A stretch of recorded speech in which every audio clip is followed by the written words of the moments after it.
હમણાં ખબર પડી કે મુખ્યમંત્રીએ મીટિંગ કરી કે ભાઈ વિસાવદર જવું પડશે અને સાહેબ ગોપાલ ઇટાલિયાનું નામ જાહેર થતા જો 100 કરોડના કામો જાહેર કરવા પડતા તો જીતશે તો કેટલા હજાર કરોડના કામો થશે કલ્પના કરો તમે આ તાકાત છે નેતાઓની આજે આપણે હંમેશા એક વસ્તુ ધ્યાન રાખીએ છીએ મિત્રો તમે જો ભાજપના 5 એન્જિન કરી લ્યો 6 એન્જિન કરી લ્યો જ્યાં નથી જવાના ની આવવાના જ નથી ઇકો ઝોન 12-15 ગામ અહીંયા આવે છે વિસાવદરમાં પણ મેં સાંભળ્યું છે મિત્રો કે જો ભૂલથી વિસાવદર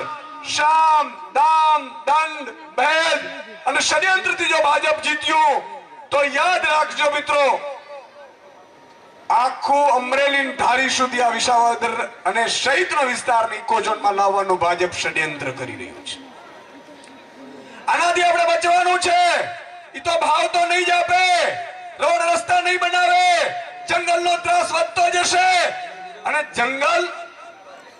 બચાવવાની ચિંતા આપણે છે પણ એને એની જમીનો જોઈએ છે ખનીજો જોઈએ છે અને એટલા માટે